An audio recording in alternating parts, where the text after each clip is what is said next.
Morning everyone, welcome back to my channel. कैसे हैं आप सब लोग? सो होपफुली आप लोग बहुत ही अच्छे होंगे, अपनी DSSB की प्रिपरेशन भी बहुत अच्छे से कर रहे होंगे। इसी बीच आपकी तरफ से बहुत सारे कमेंट्स आ रहे हैं कि हम लोग बिगिनर्स हैं, हम लोग DSSB के हमने फॉर्म तो भरे हैं लास्ट ईयर, इस बार भी हम लोगों ने फॉर्म भरे हैं एंड हमारा फर्स्ट टाइम है, तो हम लोग किस तरह से DSSB की एकदम बिगिनिंग से प्रिपरेशन कर सकते हैं। तो आज मैं आपको इसीलिए ये सारी चीज़ें बताने वाली हूँ, क्योंकि मैं भी एक टाइम पे बिगिनर थी जब मैंने फर्स्ट टाइम एग्जाम दिया था DSSB का। I was very nervous at that time, but yes, आपको पता है कि मैंने आपको बताया था फर्स्ट अटैम्प्ट पे मैंने अपना एग्जाम क्लियर किया था इन 2012। मैंने 2010 में एग्जाम दिया था एंड देन 2021 में दोबारा से एग्जाम दिया था and then I have qualified it इतना बिग। बट 2012 में जो मुझसे गलती हुई थी, मैंने जो अपनी गवर्नमेंट जॉब छोड़ दी थी, वो मैंने रिपीट नहीं की एंड 2021 में मैंने क्लियर किया एग्ज़ाम। 2011 में मैंने केंद्रीय विद्यालय का एग्ज़ाम भी क्लियर किया था in my first attempt. But yes, 2012 से लेके 2020 के बीच में मैंने कोई भी गवर्नमेंट जॉब का एग्ज़ाम नहीं दिया, इस तरफ सोचा भी नहीं। बट क्योंकि इतने सारे स्ट्रेस के बाद प्राइवेट जॉब्स के, then I have taken that decision. तो हम लोग डिस्कस कर लेते हैं DSSB की हम शुरुआत कैसे कर सकते हैं अगर हम लोग चाहते हैं उसे फर्स्ट अटैम्प्ट में क्लियर करना। तो सबसे पहली इंपॉर्टेंट चीज़ है एग्ज़ाम क्लियर करने के लिए, that is your self confidence, self faith. अगर आपको खुद के ऊपर पूरा अपने ऊपर भरोसा है ना, तो आप कुछ भी कर सकते हैं। बोलते हैं ना कि nothing is impossible in this world, even the words impossible says I am possible. तो इससे यही है, जब इम्पॉसिबल के अंदर आई एम पॉसिबल आ जाता है, तो यहीं से हमारी शुरुआत हो जाती है कि आप भी ज़िंदगी की कोई भी जंग जीत सकते हैं अगर आपको खुद पे भरोसा है, खुद पे पूरा विश्वास है। एंड आई थिंक अपने से ज़्यादा विश्वास आपको किसी और पे करना भी नहीं चाहिए। एंड हमारी पढ़ाई, हमारी स्टडीज़ हमारे पास एक ऐसा हथियार होती है जो शांति से काम करती है और आपको हमेशा जीत की तरफ ही लेके जाती है। ये मेरा खुद का पर्सनल एक्सपीरियंस है कि pen is mightier than a sword. आप लोगों ने सुना होगा कि तलवार से ज़्यादा जो आई थिंक ताकतवर होता है, स्ट्रॉन्ग होता है, दैट इज़ आवर पेन। तो पेन की ताकत ऐसी ही होती है। तो सबसे पहले आपको अपना सेल्फ कॉन्फिडेंस ज़रूर रखना है ऊपर, तभी आप कुछ कर पाएंगे। सेकेंड थिंग, आपको जो भी पढ़ाई करनी है विदाउट स्ट्रेस करनी है। स्टडी विदाउट स्ट्रेस, ये मैं सबसे पहले बोलती हूँ, क्योंकि जनरली क्या होता है, हमें ज़्यादातर सब कुछ आता भी है। इवन चाहे आप क्लास 10th के एग्ज़ाम्स भी दे रहे हैं या उन बच्चों को पढ़ा रहे हैं क्लास 10th 12th को अपने प्राइवेट स्कूल्स में, लेकिन अगर आप खुद स्ट्रेस फ्री रहेंगे तभी बच्चों को भी बोल पाएंगे। तो इसलिए स्टडी विदाउट स्ट्रेस, जो भी कर रहे हैं स्ट्रेस के बिना करिए, क्योंकि अगर हमारे पास स्ट्रेस नहीं होता है, हम लोग स्ट्रेस के बिना स्टडीज़ करते हैं, तो वो ज़्यादा टाइम तक रिटेन होती है हमारे दिमाग में, ज़्यादा टाइम तक रहती है। दूसरी चीज़ कंसिस्टेंसी, रेगुलरिटी। मतलब जो भी आप काम कर रहे हैं उसको कंसिस्टेंटली, रेगुलरिटी में करना है। ऐसा नहीं कि आज बंद किया तो 8 घंटे पढ़ाई करी और फिर अगले 8 दिन तक उसको छोड़ दिया, ऐसा बिल्कुल भी नहीं करना है। Consistency, regularity is very very important. Then positivity ज़रूर दिखानी है। हमेशा ये नहीं सोचना है कि अब तो मेरा एग्ज़ाम है, पता नहीं होगा क्या नहीं होगा, अगर ऐसा हो गया तो, अगर मैं फेल हो गई तो क्या होगा, ऐसा बिल्कुल नहीं सोचना है। फेल होने के बारे में सोचना ही क्यों है, आपको ये देखना है कि आपको आगे क्या प्लानिंग करनी है। बोलते हैं ना, manifestation of power of manifestation इतनी स्ट्रांग होती है कि जो हम सोचते हैं वो चीज़ें होती भी हैं। इसीलिए अपने आप को बहुत पॉजिटिव रखें, अच्छा सोचें, अच्छा देखें एंड अच्छा ही सुने। नेगेटिव लोगों से दूर रहिए जो आपको डीमोटिवेट करते हैं, आपके अंदर कमियां निकालते रहते हैं हमेशा। एंड आपको सेल्फ टॉक करनी भी आनी चाहिए। अगर कोई भी बात करने के लिए नहीं है तो आपको सेल्फ मोटिवेटर होना चाहिए। जैसे मेरे को मोटिवेट करने वाला right now there is no one. पहले मेरी मम्मी थी जो मुझे हमेशा हर एक मुश्किल कदम पे मुझे मोटिवेट करती थी, बट नाउ मैं अपने आप को खुद ही मोटिवेट करती हूँ, कोई भी मोटिवेशन नहीं है। And yes, God is my motivation. जब मैं कमज़ोर पड़ती हूँ तो वापस मैं भगवान की तरफ ही जाती हूँ और वही मेरी सबसे बड़ी मोटिवेशन है। आपको ये सारी चीज़ें ध्यान रखनी है। आज हम डिस्कस करेंगे हमारा मैथ्स का, क्योंकि मैथ्स जो होती है ना, मैथ्स को सुनते ही देखते ही काफ़ी सारे बच्चे जो होते हैं डर जाते हैं कि मैथ्स तो बहुत ही डिफिकल्ट है, हमसे नहीं होगा। तो सबसे पहले तो आपको ये चीज़ ध्यान रखनी है, general paper, DSSB general paper की जहाँ हम बात कर रहे हैं, जनरल मतलब आपको जनरल मैथ्स आना चाहिए। आपको कोई परफेक्शनिस्ट नहीं बनना है, आपको एक्सपर्ट नहीं बनना है, आपको सिर्फ जनरल मैथ्स। और जो जनरल मैथ्स होती है आपकी क्लास 8 तक होती है, ठीक है। क्लास 8 तक का आपको NCERT से जो भी टॉपिक्स हैं आपके मेन टॉपिक्स मैं आपको भी बता दूंगी, वो टॉपिक्स करने हैं। आपको स्पेशलाइजेशन में नहीं जाना है। Try to understand. जब आप मैथ्स सोच रहे हैं ना, इतने डिफिकल्ट क्वेश्चंस जनरल पेपर में नहीं आते हैं, बहुत बेसिक क्वेश्चंस पूछे जाते हैं। आई नो साइंस मैथ्स वाले तो फिर भी मैथ्स कर लेते हैं, पर हिंदी इंग्लिश सोशल साइंस वालों को थोड़ा दिक्कत होती है मैथ्स करने में। तो सबसे पहले बिल्कुल बेसिक से स्टार्ट करिए। सबसे पहले आप करिए, आप अगर आप करते हैं नंबर सिस्टम, ठीक है, नंबर सिस्टम आप लोगों के ना एक फोर्थ फिफ्थ वगैरह से, जहाँ पे आपके नेचुरल नंबर्स हैं, होल नंबर्स हैं आप लोगों के, ये 6th 7th में आई थिंक आ जाता है, ठीक है। इंटीजर्स हो गए आप लोगों के, ये बेसिक पहले आपको पता होना चाहिए कि है क्या, ये होल नंबर्स क्या होते हैं, नेचुरल नंबर्स क्या होते हैं, रैशनल नंबर्स क्या होते हैं, इररैशनल क्या होते हैं, इंटीजर्स क्या होते हैं, ये इनका बेसिक नॉलेज होना।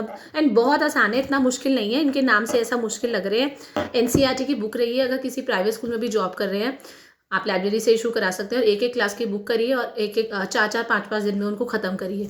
इतना मुश्किल नहीं बोल रही हूँ, इतनी जो 3 to 5 की बुक्स हैं they are very basic books, वो 3 या 4 दिन में थर्ड फोर्थ फिफ्थ तीनों खत्म हो जाएगी, इतनी मुश्किल नहीं है। हाँ 6 से आपको टाइम लग सकता है, चलो 6 क्लास की बुक में टाइम, पर अपना ये टारगेट बनाइए कि अगले 15 दिन के अंदर मुझे मैथ्स का सिलेबस कंप्लीट करना है। 15 से ज़्यादा 20 दिन, इससे ज़्यादा आप नहीं ले सकते हैं।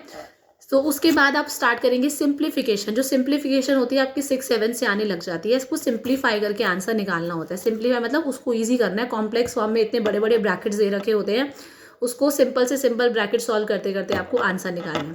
देन डेसिमल्स आपको पता होना चाहिए, डेसिमल्स क्या होते हैं, क्या क्या ऑपरेशंस होते हैं डेसिमल्स में, डेसिमल्स की एडिशन, सब्ट्रैक्शन, डिवीजन, मल्टीप्लिकेशन, ये सारे कंसेप्ट आपको आने चाहिए। फ्रैक्शंस जो होते हैं इवन क्लास 3 आई थिंक 2 से ही स्टार्ट हो जाते हैं, बहुत बेसिक, वो आपको भी आते होंगे, पर थोड़ा सा फ्रैक्शन आपको आगे आगे तक भी करना है, ठीक है। देन आपका आ जाता है आपका LCM HCF, ये भी आपके टॉपिक 6-7 क्लास में आ जाते हैं, ठीक है। LCM तो even I think 4th class की बुक में भी थोड़ा इंट्रोडक्शन हो ही जाता है, तो आपको ये LCM HCF करने हैं। देन डाटा इंटरप्रिटेशन करनी है। देन आप लोगों को करना है ratio and proportion. Ratio and proportion आपका क्लास 7th में it is there. Ratio proportion very very important topic है।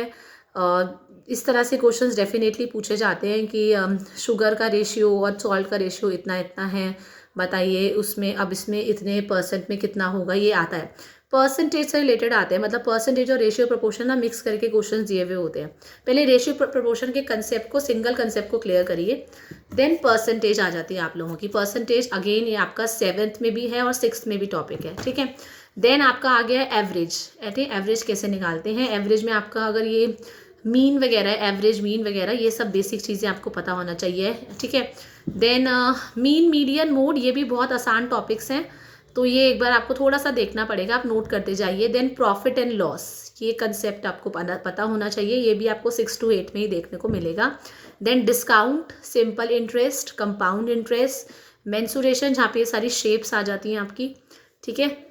ये आपका एरिया आ जाता है, वॉल्यूम आ जाती है, ठीक है। आपका कोन हो गया, सिलेंडर हो गया, ठीक है, स्फीयर हो गया, आपका क्यूबॉइड हो गया, क्यूब हो गया, इन सबके सारे आपको मेजरमेंट्स निकालने आनी चाहिए। एरिया ऑफ 4 वॉल्स क्या होता है, वॉल्यूम ऑफ अ क्यूबॉइड क्या होती है, हेमीस्फीयर क्या होता है, ये टॉपिक्स आपको आने चाहिए।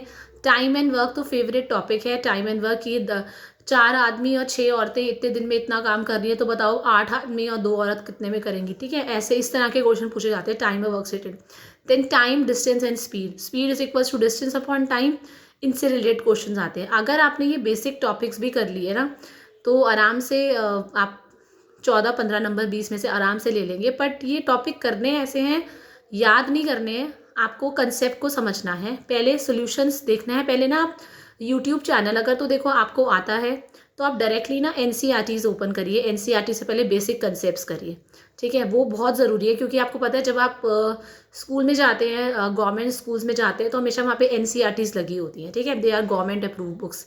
तो NCERT के ही मैं हमेशा बेस आपको बोलती हूँ, चाहे आप सब्जेक्ट की तैयारी कर रहे हैं, चाहे आप अपनी जनरल पेपर की तैयारी कर रहे हैं, NCERT को ही आपको अपना मेन सोर्स बनाना है। NCERT से तैयारी करिए।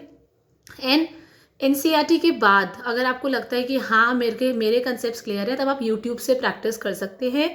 और जो भी प्रॉब्लम आ रही है, DS सर की क्लासेस है, राकेश यादव सर की क्लासेस है, टॉपिक डालिए, टीचर्स का नाम डालिए, हाँ, तो आप लोग उनसे भी कर सकते हैं, ठीक है। और जो आपको टीचर पसंद है, ऐसा नहीं है, काफ़ी सारे टीचर्स हैं यूट्यूब पे जो मैथ्स पढ़ा रहे हैं। ये वो 2 इनके चैनल्स मैंने देखे हुए हैं, समझे हुए हैं, इसलिए मैं इन दोनों का नाम बता रही हूँ। बट ऐसा नहीं है कि इन दोनों को ही आता है मैथ्स। एक आई थिंक एक बायजूस में पहले अंकुर सर, मैंने आपको नाम बताया था, वो भी बहुत अच्छा कराते थे। अंकुर चौधरी आई थिंक, अगर वो मिलते हैं तो आपको, वो थोड़ा फास्ट कराते हैं, डांटते भी हैं, लेकिन बहुत अच्छा कराते हैं। मैंने बायजूस में क्लासेस ली थी उनसे when I was preparing for Air Force School. So ये सारे बेसिक टॉपिक्स हैं जो आप कर सकते हैं। चैनल्स के नेम मैं बता चुकी हूँ आपको। एक रजिस्टर मेंटेन करिए। रजिस्टर में ना जब आप डीएस सर की क्लासेस देखेंगे, अभी तो रजिस्टर में नॉर्मल प्रैक्टिस करिए, डायरेक्टली शॉर्टकट पे मत जाइए। बोलते हैं ना there is no shortcut for success. आपको शॉर्टकट जाने के लिए पहले लॉन्ग कट से गुजरना ही पड़ता है। पहले आपको लॉन्ग कट्स पता होने चाहिए। हम डायरेक्टली शॉर्टकट से नहीं जा सकते वरना खो जाएंगे। ये जनरल आपका हुआ, इसीलिए पहले लॉन्ग कट्स पे जाइए। बहुत आपके पास बहुत आराम से टाइम है। पूरा फरवरी का मंथ है, मार्च का मंथ है, अभी तो कोई आपके टीचिंग एग्जाम नहीं होने वाले हैं। आराम से बेसिक्स अपने क्लियर करिए। उसके बाद शॉर्टकट्स आप डीएस सर की क्लासेस से देख सकते हैं। और जब लॉन्ग कट के बाद शॉर्टकट देखेंगे ना तो उसकी वैल्यू हमें ज़्यादा अच्छी से पता लगती है। और रजिस्टर साथ में रखिए, टॉपिक डालिए, सिंप्लीफिकेशन सॉल्व करिए। जहाँ जहाँ पे शॉर्टकट्स आ रहे हैं लिखिए shortcuts for time and work, shortcuts for time, distance and speed, shortcut for percentage. और एक एक क्वेश्चन वहाँ पे सॉल्व करके रखिए या स्टेप्स को नोट डाउन करके रखिए, ताकि एग्जाम टाइम पे आपको वापस ये सब ना करना पड़े। आप सिर्फ डायरेक्टली शॉर्टकट्स देखें। एंड शॉर्टकट्स ना really they save your time, क्योंकि DSSB का जब आप पेपर अटेम्प्ट कर रहे होते हैं ना, आपको 34 सेकेंड्स या 35 सेकेंड्स मिलते हैं पर क्वेश्चन करने के लिए। एंड अगर आप पूरा पूरा क्वेश्चन सॉल्व करेंगे ना तो बहुत टाइम लग जाता है। कई बार क्या होता है, हमें शॉर्टकट याद नहीं रहते, पूरा पूरा सॉल्व करते हैं और 4-5 मिनट एक क्वेश्चन में लग जाते हैं। और हम एंड के सेक्शन होते हैं वो आसान वाले ना सबसे पीछे दे रखे होते हैं, इंग्लिश हिंदी। वो किस लिए? क्योंकि इसमें कंपटीशन बहुत ज़्यादा होता है। काफ़ी बच्चे हिंदी इंग्लिश तक पहुंच नहीं पाते और वहीं पे अटक जाते हैं। तो वहाँ पे ऐसा नहीं करना है। जो क्वेश्चन नहीं निकल रहा है उसको वहीं पे छोड़ देना है और आगे बढ़ना है। जो जो आते हैं पहले फटाफट एक सेक्शन में से 20 में से 10 क्वेश्चन आते हैं तो उसको करिए, आप टाइम मत वेस्ट करिए। और ये भी आपको पता है, एक सेक्शन अगर आप लोगों ने सबमिट कर दिया आप उसको दोबारा ओपन नहीं कर सकते हैं। सो यही DSSB की खास बात यही है कि इसमें टाइम भी बहुत कम होता है, साथ में नेगेटिव मार्किंग भी है। KVS की तरह आप ऐसा नहीं है कि जो क्वेश्चन 180 क्वेश्चन में से आते हैं वो पहले कर लिए और अब बाद में कर लेना, ऐसा कुछ नहीं है। 20 मार्क्स रीजनिंग करिए तो 20 में से भले ही आपको 10 आते हैं तो आपको 10 सबमिट करने पड़ेंगे, तब आपसे नेक्स्ट सेक्शन खुलेगा। तो इस चीज़ का आपको पूरा ध्यान रखना है। टाइम मैनेजमेंट का बहुत ध्यान रखना है उस टाइम पे। इसलिए अभी तो आप बिना टाइम वॉच के, बिना उसके आप काम करिए, पर टारगेट ले लीजिए एक एक दिन। जैसे मैंने सारे सब्जेक्ट एक साथ नहीं किए थे। बेसिकली मैंने अपना सब्जेक्ट तो रेगुलर किया था, बट मैंने एक बार में इंग्लिश उठाई थी। मैं इंग्लिश के पीछे फिर इतनी बुरी तरह लगी कि 12-13 दिन तक जब तक मैंने उसे कंप्लीट नहीं किया मैंने हिंदी नहीं छुई। फिर देन मैंने हिंदी उठाई, उसके बाद मैंने रीजनिंग किया, मैथ्स किया। जीके मेरा बहुत पुअर था, जीके मैंने सबसे आखिर में किया। तो जीके में आपको भी, अगर आपका जीके अच्छा नहीं है तो आप भी एंड में करना बाकी सारी चीज़ें। लेकिन 80 मार्क्स अपने ऐसे स्ट्रॉन्ग कर लो कि हाँ 80 में से एटलीस्ट 60 नंबर तो यहाँ पे आए 80 में से। और बाकी जीके में कुछ ना कुछ गेस्ट वगैरह तो कर ही सकते हैं। इतना तो बेसिक्स हम पढ़ के ही जाएंगे ही। तो इसलिए टाइम बहुत कम है। ऑलमोस्ट जनवरी इज़ फिनिश्ड, ठीक है। 3 दिन बच गए हैं जनवरी के, टाइम बहुत कम है आप लोगों के पास। तो अब एग्ज़ाम की डेट का वेट मत करिए, अब सिर्फ अपनी पढ़ाई करिए, तैयारियों पे ध्यान दीजिए। क्योंकि जब एग्ज़ाम डेट आती है ना तो उस टाइम पे अब वो हो जाता है काउंटडाउन स्टार्ट, जिसमें आप सिर्फ रिवीजन कर सकते हैं। रिवीजन टाइम होता है वो आपका, और रिवीजन टाइम जो होता है बहुत क्रुशियल होता है। उसमें आपको अपनी जितनी भी चीज़ें आप लोगों ने कर रखी होती है उसको रिवीजन करनी होती है। इसीलिए इसी टाइम पे जो आपकी मुश्किल टॉपिक्स है, अगर आप दोबारा तैयारी करना चाहते हैं तो ज़रूर करिए। पॉजिटिव रहिए एंड हेल्दी रहिए, हैप्पी रहिए, और अच्छा खाना खाइए एंड अच्छा सोचिए। एंड अच्छा सोचिए अपने रिजल्ट के बारे में कि आपका रिजल्ट आ गया है एंड आपने DSSB क्वालिफाई कर लिया है, तो कैसी फीलिंग होगी उस टाइम पे, क्या क्या प्लानिंग्स होंगी। पर येस, ख्याली पुलाव ही नहीं पकाने हैं, उसके लिए उतनी दिन रात मेहनत भी करनी है, तभी हम सपना वो देख सकते हैं, ठीक है। सो स्टिल अगर आपको कैसा भी कोई भी डाउट है आप मुझे कमेंट सेशन में पूछ सकते हैं। Till the time, thank you everyone, have a nice day.